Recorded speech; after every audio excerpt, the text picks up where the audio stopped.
Hey everyone, welcome back to my channel, where each video is a step into the wild adventure that we call life. Now you might be wondering about that title, I have no butthole and I still have cancer. Yeah, it's that crazy as it sounds. You know, I've actually been told that I have cancer 3 times now. And today I'm going to take you on a journey over the last 2.5 years. So whether you're new here or you've been with me from the beginning, let's go ahead and dive in.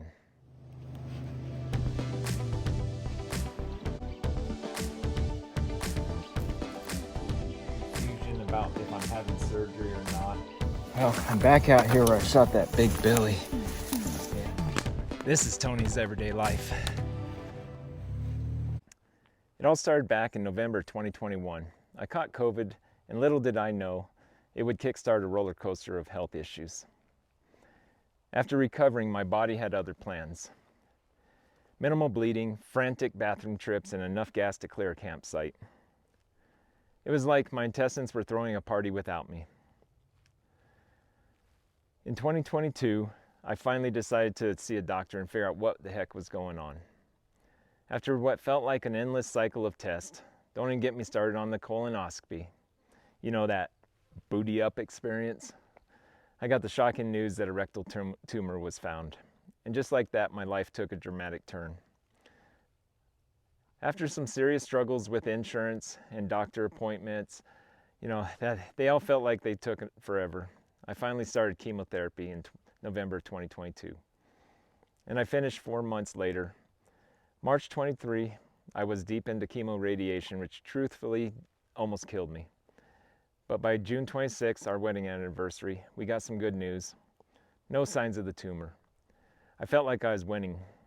And at that point, I decided to go on the watch and wait approach instead of rushing into surgery to remove my rectum.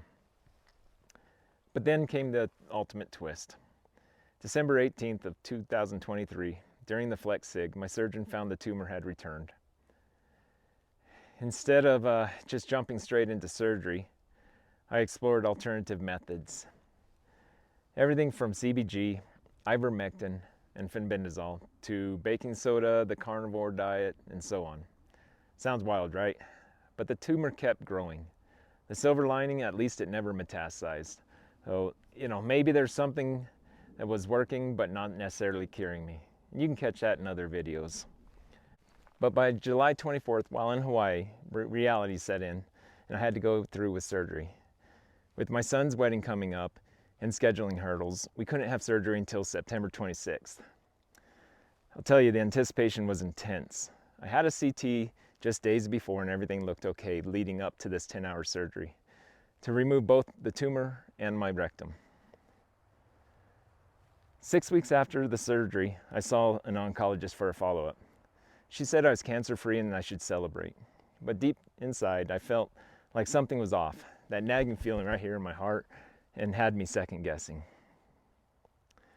Sure enough, my blood work came back and my CEA markers were up to 3.2. My CEA has never been over a 3.1, and those numbers were never good indicators of tumors, but now all of a sudden they are. 3 other results also came back in the red, indicating cancer. So here I am at the crossroads in this wild adventure. So there I was processing the news, and I called down to the cancer center to speak with the doctor.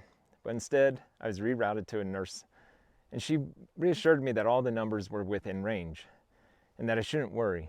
My surgeon echoed her words, but deep down I felt like something was off. Then came December 25th, Christmas morning. My wife and I opened an email that felt like a dark cloud hovering over us, and the festivities. The tumor DNA was still present in my blood. We kept the heavy truth from the kids, trying to uphold the spirit and the joy of the day. Nothing says Merry Christmas like a looming health crisis, right? But by the next day, I went hunting, and I harvested a nice little deer that 5 minutes after setting up my blind. This was reminding me that while life throws curveballs, the outdoors is where I most feel alive. After getting back from my hunt, I made the important decision to book an earlier follow-up appointment, about a month and a half early from my scheduled time with the oncologist. But of course, life had more surprises in store.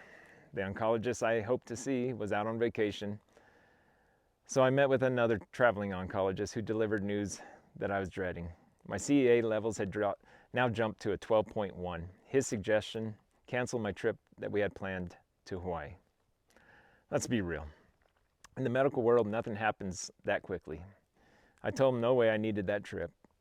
So while he scheduled the PET scan to get a clear image of what was going on, he also requested DNA, or genetic testing, I should say, on the tumor to explore all possible treatment methods.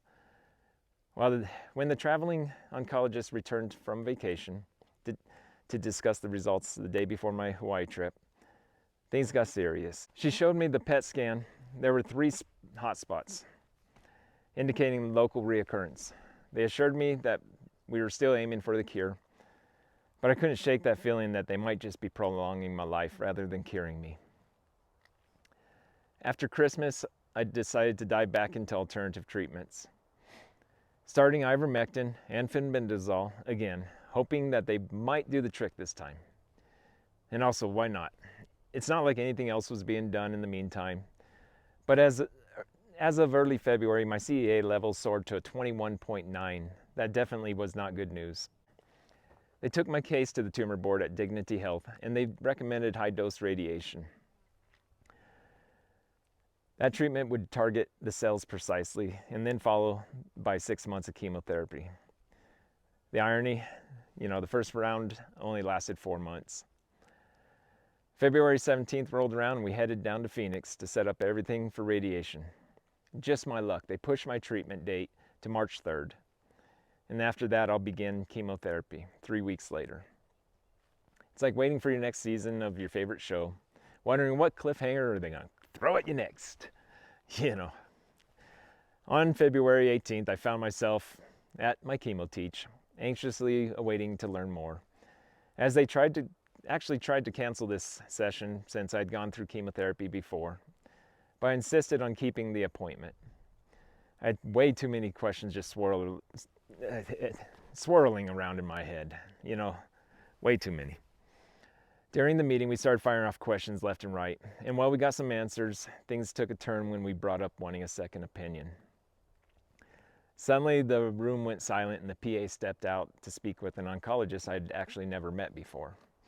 And just like that, we were ushered into the next room over to meet him. This new doctor was a breath of fresh air. He was a visiting oncologist from Detroit, and he came to our cancer center once a month for a week and then did Zoom calls on the following week. As we talked, I learned that he was a Nigerian with multiple doctorates, about 4 or 5 if I recall correctly. He chose this path because cancer has actually touched his life deeply. He helped both his wife's family and his family members through their cancer battles. Meeting him definitely changed everything. He was honest, clear, and reassuring, the kind of doctor I knew I could trust and stick with for a long time. On that same day, they also drew blood to rerun the ctDNA. With a new baseline already established, we should have the results back before my radiation even starts. This was a pivotal moment, and suddenly I felt more empowered in my journey. It was like I actually had finally found a friend and an ally in the world of cancer. A doctor who genuinely cared and understood the complexities of this disease. So there you have it. This crazy journey of mine filled with uncertainty, a little bit of humor, because that's who I am, and plenty of nature.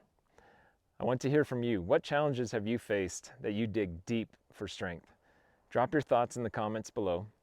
And if you want to join me in this unpredictable ride, definitely, right there, hit that subscribe button. Together, we're tougher than any obstacle in life throws our way. So thank you for joining me today, and don't forget to subscribe.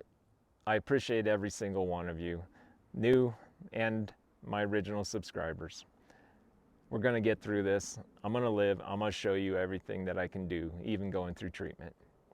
You take care, and I'll talk to you soon.